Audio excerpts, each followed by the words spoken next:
Welcome to Hindi शिक्षालय। मैं हूं संध्या विश्वकर्मा। कैसे हैं आप सब? आशा करती हूं आप सभी स्वस्थ होंगे, मस्त होंगे और पढ़ रहे होंगे। आज की इस वीडियो में मैं लेकर आई हूं बीए सेकेंड सेमेस्टर के बच्चों के लिए उनका सेकेंड पेपर, जो कि है हिंदी भाषा का उद्भव और विकास। तो चलिए आज की इस वीडियो में हम 25 महत्वपूर्ण एमसीक्यूज देख लेते हैं और इनका एग्जाम में आने के चांसेस 100 to 1% है।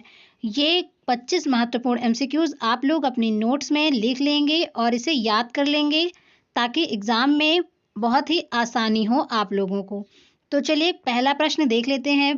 पहला प्रश्न है, हिंदी भाषा का विकास किस भाषा से हुआ? आपके ऑप्शंस हैं Pali, option B Apabhramsha, option C Sanskrit, option D Tamil. तो आपका राइट आंसर हो जाएगा ऑप्शन बी अपभ्रंश। अगला सवाल है, हिंदी भाषा किस भाषा परिवार से संबंधित है? आपके ऑप्शंस हैं ए द्रविड़ भाषा परिवार, बी इंडो यूरोपियन भाषा परिवार और सी चीनी तिब्बती भाषा परिवार और डी ऑस्ट्रो एशियाटिक भाषा परिवार। तो आपका राइट आंसर हो जाएगा ऑप्शन बी इंडो यूरोपीय भाषा परिवार।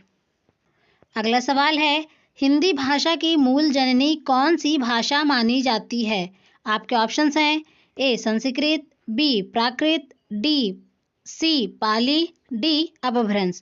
तो आपका राइट आंसर हो जाएगा ऑप्शन ए संस्कृत। अगला सवाल है, हिंदी भाषा की सबसे पुरानी लिपि कौन सी मानी जाती है? आपके ऑप्शंस हैं ए ब्राह्मी, बी देवनागरी, सी खरोष्ठी और डी तमिल। तो आपका राइट आंसर हो जाएगा ऑप्शन ए ब्राह्मी लिपि। अगला सवाल है, हिंदी भाषा की मानक लिपि कौन सी है? आपके ऑप्शंस हैं ए उर्दू, बी गुरुमुखी, सी देवनागरी और डी रोमन। तो आपका राइट आंसर हो जाएगा ऑप्शन सी देवनागरी। हिंदी भाषा की मानक लिपि देवनागरी है। यह बहुत ही महत्वपूर्ण प्रश्न है, इसे आप लोग जरूर याद रखें कि हिंदी भाषा की मानक लिपि कौन सी है। आगे देख लेते हैं, हिंदी भाषा का विकास मुख्य रूप से किस अपभ्रंश से हुआ? यह भी वेरी मोस्ट इम्पॉर्टेंट प्रश्न है। इसका ऑप्शन है ए मागधी, बी पैसाची, सी अर्धमागधी, डी सौरसेनी। तो आपका राइट आंसर हो जाएगा ऑप्शन डी सौरसेनी। अगला सवाल है, हिंदी भाषा के विकास में किस विदेशी भाषा का योगदान प्रमुख रहा? आपके ऑप्शंस हैं ए अरबी, बी फारसी, सी अंग्रेजी और डी इन सभी का।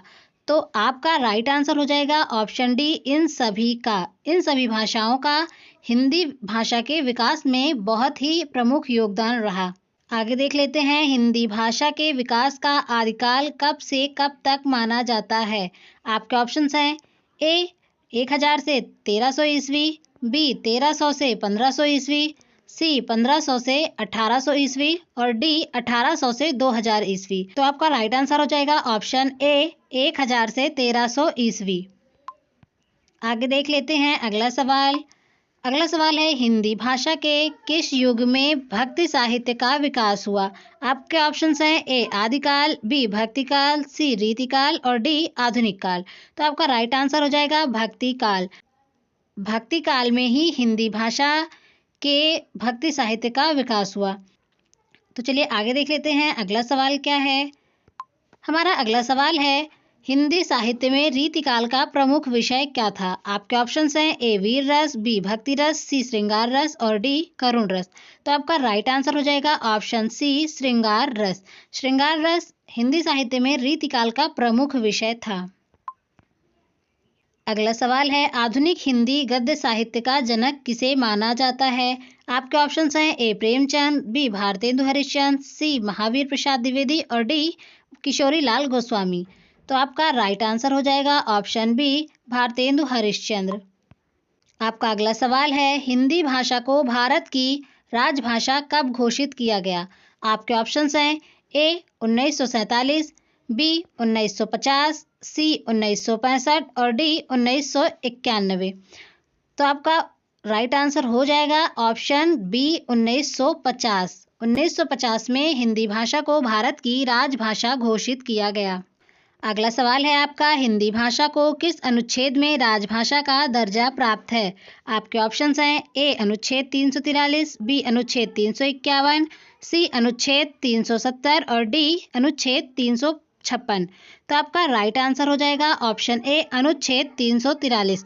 यह क्वेश्चन भी वेरी मोस्ट इम्पॉर्टेंट प्रश्न है जो कि परीक्षा में जरूर पूछा जाएगा। तो आप लोग ये भी याद रखें कि हिंदी भाषा को अनुच्छेद 343 में राजभाषा का दर्जा प्राप्त है। आपका अगला सवाल है, हिंदी भाषा की पहली पत्रिका कौन सी थी? आपके ऑप्शंस हैं ए उदंत मार्तंड, बी सरस्वती, सी गंगा और डी आज। तो आपका राइट आंसर हो जाएगा ऑप्शन ए उदंत मार्तंड। उदंत मार्तंड हिंदी भाषा की पहली पत्रिका थी। आपका अगला सवाल है, हिंदी दिवस कब मनाया जाता है? यह क्वेश्चन भी वेरी मोस्ट इम्पॉर्टेंट है, तो आप लोग इसे ज़रूर याद कर लें। आपके ऑप्शंस हैं ए 14 अगस्त, बी 15 अगस्त, सी 14 सितंबर और डी 2 अक्टूबर। तो आपका राइट आंसर हो जाएगा ऑप्शन सी 14 सितंबर। 14 सितंबर को हिंदी दिवस मनाया जाता है। अगला सवाल है, हिंदी भाषा का पहला उपन्यास कौन सा था? आपके ऑप्शंस हैं ए चंद्रकांता, बी गोदान, सी भाग्यवती और डी सीताराम। तो आपका राइट आंसर हो जाएगा, हिंदी का पहला उपन्यास तो परीक्षा गुरु को माना जाता है, लेकिन यहाँ पर सबसे पुराना अगर माना जाए तो यहाँ पर भाग्यवती आपका राइट आंसर हो जाएगा। तो इसीलिए यहाँ पर भाग्यवती राइट आंसर है। अगला सवाल है, हिंदी का पहला समाचार पत्र कौन सा था? आपका ऑप्शन है ए आज, बी नवभारत टाइम्स, सी उदंत मार्तंड और डी सरस्वती। तो आपका राइट आंसर हो जाएगा ऑप्शन सी उदंत मार्तंड। अगला सवाल है, हिंदी भाषा की पहली कहानी कौन सी मानी जाती है? ऑप्शन है ए कफन, बी चंद्रकांता, सी अंधेर नगरी, डी इंदुमती।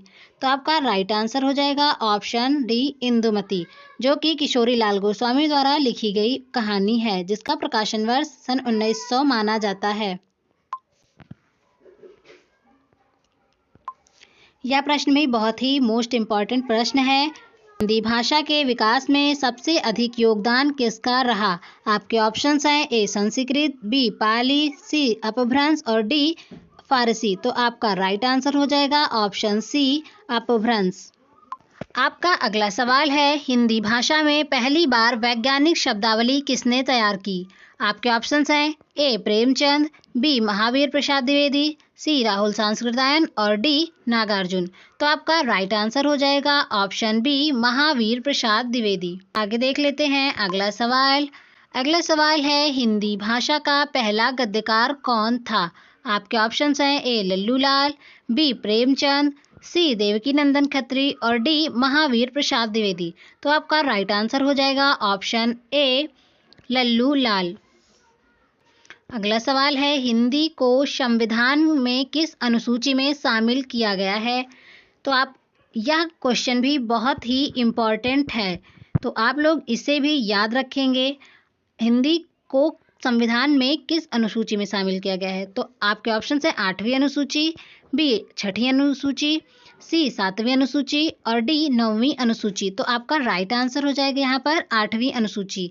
हिंदी को संविधान की 8वीं अनुसूची में शामिल किया गया है। अगला सवाल है, हिंदी भाषा का सबसे प्राचीन रूप कौन सा था? आपके ऑप्शंस हैं ए अवधी, बी ब्रजभाषा, सी खड़ी बोली और डी अपभ्रंश। तो आपका राइट आंसर हो जाएगा ऑप्शन डी अपभ्रंश। यह भी बहुत ही इम्पॉर्टेंट प्रश्न है जो कि परीक्षा में आ सकता है। अगला सवाल है, हिंदी भाषा के प्रचार प्रसार के लिए कौन सी संस्था कार्यरत है? आपके ऑप्शंस हैं ए साहित्य अकादमी, बी केंद्रीय हिंदी संस्थान, सी नागरिक प्रचारणी सभा, डी विश्व हिंदी सचिवालय। तो आपका राइट आंसर हो जाएगा बी केंद्रीय हिंदी संस्थान। आगे देख लेते हैं, हिंदी भाषा का सर्वाधिक प्रयोग किस देश में होता है? आपके ऑप्शंस हैं A Nepal, B Bharat, Mauritius, D Fiji. तो आपका राइट आंसर हो जाएगा option B Bharat. I hope आप लोगों को वीडियो पसंद आई होगी। अगर आप हमारे चैनल पर नए हैं तो चैनल को सब्सक्राइब करें और बेल आइकन को प्रेस करें। अगर आपकी कोई क्वेरी रह गई हो, आपको कुछ ना समझ में आया हो तो आप लोग कमेंट बॉक्स में कमेंट करके मुझसे पूछ सकते हैं। आज की इस वीडियो में बस इतना ही। मिलते हैं ऐसी ही नेक्स्ट इन्फॉर्मेटिव वीडियो के साथ। तब तक के लिए धन्यवाद।